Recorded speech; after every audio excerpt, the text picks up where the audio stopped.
भगवान बुद्ध नेपाल के हैं और उनका जन्म 563 ईस्वी पूर्व के बीच शाक्य गणराज्य की तत्कालीन राजधानी कपिलवस्तु के निकट लुम्बिनी में हुआ था, जो नेपाल में है। लुम्बिनी वन नेपाल के तराई क्षेत्र में कपिलवस्तु और देवदह के बीच नौतनवा स्टेशन से 8 मील दूर पश्चिम में रुक्मिंदेई नामक स्थान के पास स्थित था। कपिलवस्तु की महारानी महामाया देवी के अपने नैहर देवदह जाते हुए रास्ते में प्रसव पीड़ा हुई और वहीं उन्होंने एक बालक को जन्म दिया। शिशु का नाम सिद्धार्थ रखा गया। गौतम गोत्र में जन्म लेने के कारण वे गौतम भी कहलाए। क्षत्रिय राजा शुद्धोधन उनके पिता थे। परंपरागत कथा के अनुसार सिद्धार्थ की माता का उनके जन्म के 7 दिन बाद निधन हो गया था। उनका पालन पोषण उनकी मौसी और शुद्धोधन की दूसरी रानी महाप्रजावती गौतमी ने किया। शिशु का नाम सिद्धार्थ दिया गया, जिसका अर्थ है वह जो सिद्धि प्राप्ति के लिए जन्मा हो। जन्म समारोह के दौरान साधु दृष्टा आसित ने अपने पहाड़ के निवास से घोषणा की, बच्चा या तो एक महान राजा या एक महान पवित्र पथ प्रदर्शक बनेगा। शुद्धोधन ने 5वें दिन एक नामकरण समारोह आयोजित किया और 8 ब्राह्मण विद्वानों को भविष्य पढ़ने के लिए आमंत्रित किया।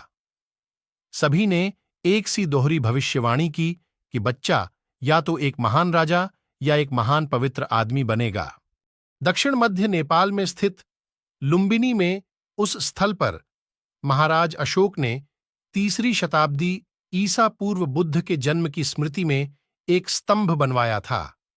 बुद्ध का जन्म दिवस व्यापक रूप से थैरवदा देशों में मनाया जाता है।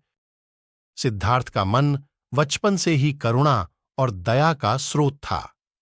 इसका परिचय उनके आरंभिक जीवन की अनेक घटनाओं से पता चलता है। घुड़दौड़ में जब घोड़े दौड़ते और उनके मुंह से झाग निकलने लगता तो सिद्धार्थ उन्हें थका जानकर वहीं रोक देता और जीती हुई बाजी हार जाता। खेल में भी सिद्धार्थ को खुद हार जाना पसंद था, क्योंकि किसी को हराना और किसी का दुखी होना उससे नहीं देखा जाता था। सिद्धार्थ ने चचेरे भाई देवदत्त द्वारा तीर से घायल किए गए हंस की सहायता की और उसके प्राणों की रक्षा की। सिद्धार्थ ने गुरु विश्वामित्र के पास वेद और उपनिषद को तो पढ़ा ही, राजकाज और युद्ध विद्या की भी शिक्षा ली। कुश्ती, घुड़दौड़, तीर कमान, रथ हाँकने में कोई उसकी बराबरी नहीं कर पाता। 16 वर्ष की उम्र में सिद्धार्थ का कन्या यशोधरा के साथ विवाह हुआ। पिता द्वारा रथुओं के अनुरूप बनाए गए वैभवशाली और समस्त भोगों से युक्त महल में वे यशोधरा के साथ रहने लगे, जहां उनके पुत्र राहुल का जन्म हुआ। लेकिन विवाह के बाद उनका मन वैराग्य में चला और सम्यक सुख शांति के लिए उन्होंने अपने परिवार का त्याग कर दिया।